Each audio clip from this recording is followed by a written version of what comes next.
शहर में रहने वाले और गांव में रहने वाले दो चूहों में गहरी मित्रता थी। वे अक्सर एक दूसरे को संदेश भेजा करते और एक दूसरे का हाल जाना करते थे। एक बार गांव में रहने वाले चूहे ने शहरी चूहे को गांव आने का निमंत्रण भेजा। शहरी चूहे ने निमंत्रण स्वीकार कर लिया। सप्ताहांत का समय नियत हुआ और गांव का चूहा अपने शहरी मित्र के आने की प्रतीक्षा करने लगा। वह उससे ढेर सारी बातें करना चाहता था। उसे गांव के खेत खलिहानों की सैर करवाना चाहता था। वह अपने मित्र की आवभगत में कोई कसर नहीं छोड़ना चाहता था। इसलिए वह उसके लिए ढेर सारे फल और अनाज इकट्ठा करने में लगा हुआ था। आखिर वह दिन भी आया जब शहरी चूहा गांव पहुंचा। दोनों मित्र एक दूसरे से मिलकर बहुत खुश हुए। बहुत देर तक वे बातें करते रहे और एक दूसरे को अपना हाल बताते रहे। फिर दोनों भोजन के लिए बैठे। भोजन में गांव के चूहे ने अनाज और फल परोसे, जिसे खाकर दोनों ने आराम किया।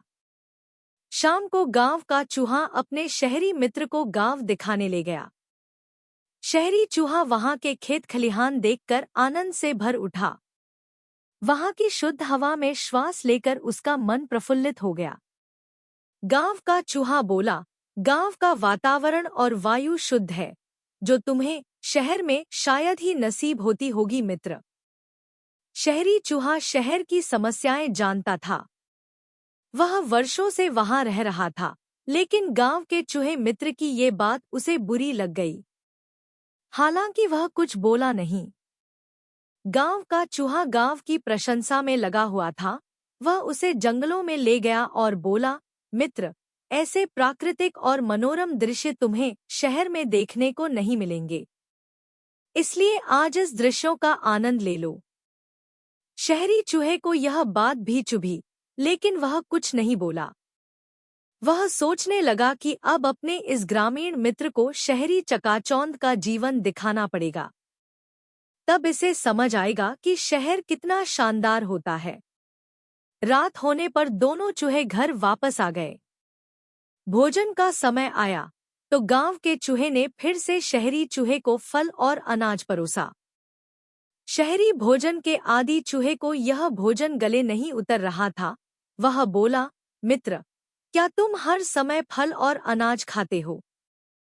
शहर आओ, मैं तुम्हें एक से बढ़कर एक पकवान खिलाऊंगा। साथ ही वहां का शानदार जीवन भी दिखाऊंगा। कल ही तुम मेरे साथ चलो। गांव के चूहे में शहर देखने की लालसा जाग गई। वह फौरन तैयार हो गया। रात नरम घास पर सोने के बाद अगली सुबह उठकर दोनों शहर के लिए निकल गए। शहरी चूहा अपने ग्रामीण मित्र को उस घर में ले गया जहां वह रहा करता था। वह किसी अमीर आदमी का घर था। उसमें ही शहरी चूहे का बिल था। उतना बड़ा और सजाजा घर देखकर गांव के चूहे की आंखें चौंधिया गई। खाने की मेज देखी तो उसका मुंह खुला रह गया। एक से बढ़कर एक पकवान उस पर सजे हुए थे। शहरी चूहे ने उसे भोजन प्रारंभ करने को कहा। खुशी खुशी गांव का चूहा भोजन करने लगा। सबसे पहले उसके प्लेट में से पनीर का टुकड़ा उठाया। उसने अभी पनीर कुतरा ही था कि शहरी चूहा चिल्लाया, भागो मित्र, बिल्ली आ रही है। जल्दी से अलमारी में छुप जाओ, नहीं तो जान से हाथ धोना पड़ेगा। पनीर छोड़ गांव का चूहा शहरी चूहे के साथ अलमारी की ओर भागा। कुछ देर तक दोनों अलमारी में छुपे रहे। बिल्ली के जाने के बाद दोनों वहां से निकले। शहरी चूहा फिर से अपने मित्र गांव के चूहे को भोजन के लिए ले गया, लेकिन डर के मारे उसकी भूख मर गई थी।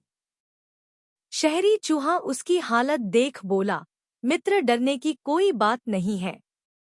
बिल्ली चली गई है। वैसे यह शहरी जीवन का हिस्सा है। यहाँ यूं ही जीवन जीते हैं। लो, केक खाकर देखो।